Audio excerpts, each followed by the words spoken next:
सिद्धि की शादी के बाद वो ससुराल चली जाती है। पीछे रह जाती है भाभी रानी। सिद्धि के ससुराल जाते ही भाभी कहती है, अरे वाह जी वाह, सारे कपड़े मेरे। हाय रे पैंट, अरे वाह वाह, मजा आ जाएगा। अरे ये सिद्धि की अलमारी के सामने खड़े होकर क्या बड़बड़ा रही है? जाकर देख मेहमानों को विदाई की मिठाई मिली कि नहीं। अब हाँ माँ जी, क्यों नहीं, लेकिन पहले कपड़े तो बदल लूं। अब रानी आ जाती है सिद्धि के उन कपड़ों में जो वो ससुराल जाने से पहले घर छोड़ जाती है। अरे रानी, कुछ दिन रुक जाती। अरे ये तो सिद्धि बिटिया को मैंने ही दिया था, बड़ा ही फबता था उस पर, तुझ पर तो कुछ खास नहीं लग रहा। अब वो ना मेरे सारे कपड़े गीले थे तो सोचा पहन लूं। वैसे भी सिद्धि को कौन सा दिन पुराने आउटडेटेड कपड़ों को पहनना है।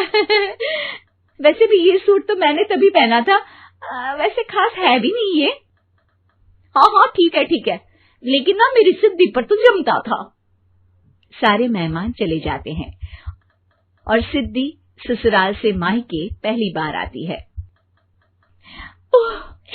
अपना घर, अपना कमरा, अपनी अलमारी।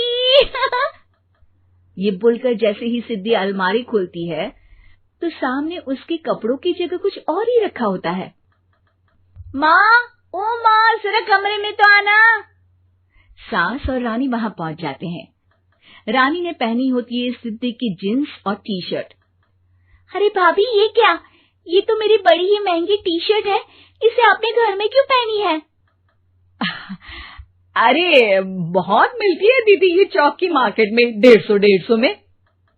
ओ भाभी प्लीज, ये एरोपोस्टल है, 2000 की एक टी शर्ट। ओहो, 2000 में तो दीदी 4 साड़ी आ जाए। अब क्या बोलूं? भाभी, ये मेरी अलमारी में छोटू के कपड़े, तो मेरे कपड़े कहाँ हैं? मेरी अलमारी में? अब दीदी आपको कौन से पुराने कपड़े पहनने थे? माना भाभी, लेकिन मैं जब घर आती तो यही सब पहनती ना। अरे तुम तो बड़ी कंजूस हो दीदी। खैर, वक्त आता है जब सिद्धि ससुराल के लिए रवाना हो रही होती है। अरे रानी, अंदर से सिद्धि का गिफ्ट ले आ, लड़की पहली बार ससुराल से मायके आई है। रानी अंदर जाती है और एक सिंपल सी साड़ी लेकर बाहर आ जाती है। ये लीजिए माँ जी। सास बेटी को गिफ्ट देकर ससुराल भेजती है। अगले दिन रानी एक सुंदर सी साड़ी पहनकर सामने आती है। अरे रानी, ये तो वो साड़ी है जो मैंने सिद्धि को देने के लिए दी थी जब वो ससुराल ले जाती, लेकिन ये तूने कैसे पहन ली? अरे माँ जी, ये साड़ी तो मुझे बहुत पहले से ही पसंद थी, लेकिन चिंता ना करिए, मैंने सिद्धि के लिए भी अच्छी सी साड़ी दी है। हाँ। तभी सिद्धि का फोन आता है। क्या माँ, कुछ अच्छा तो दिया होता ससुराल ले जाने के लिए। अरे पहले दिखा दिया होता। यूं चमकते हुए पैकेट में नौकरानी वाली साड़ी मत दिया करो माँ। अरे बेटे, वो तेरी भाभी ने ना गलती से उससे पैकेट बदल गया। हाँ, मैं कल ही तेरे भाई के हाथ से तेरा वाला पैकेट भेज दूंगी। अरे रहने दो माँ, आई एम श्योर भाभी ने अभी वही साड़ी पहनी होगी जो तुमने मेरे लिए रखी थी। तुम तो समझ नहीं पाई उनको। खैर छोड़ो, मैं ज्यादा बोलती अच्छी नहीं लगती, रहने दो, आपको उन्हीं के साथ रहना है, फिर बात करेंगे।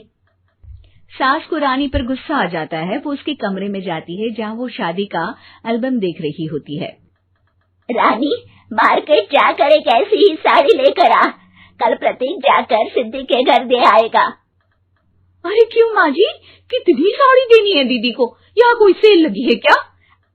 अरे चुप कर, मेरे बेटी के हिस्से की साड़ी खुद पहन ली, अब ज्यादा ज्ञान बांट रही है। एक दिन सिद्धि का फोन आता है। माँ, मेरी सास ने आप सबको खाने पर बुलाया है। सारे लोग सिद्धि के ससुराल पहुंचते हैं। खाना खाकर वो लोग निकल रहे होते हैं कि सिद्धि की सास सभी को गिफ्ट देती है। अरे बहन जी, बेटी के घर का खाना खा लिया, यही बहुत है जो आप ऊपर से गिफ्ट भी दे रही है। अरे बहन जी, आप भी कहाँ इन बातों पर विश्वास कर रही हैं।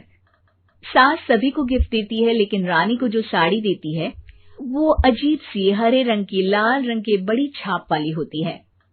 अरे छी, ये कौन पहनेगा? सासू माँ को तो जरी वाली इतनी सुंदर, और मेरे लिए ये नौकरानी वाली।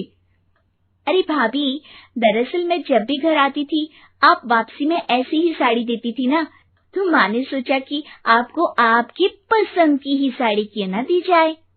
बेचारी रानी, बोलती भी तो क्या। सिद्धि और सास रानी का चेहरा देखकर हंसने लगती है, तो रानी समझ जाती है कि अपने ही बिछाए जाल में वो फंस चुकी है।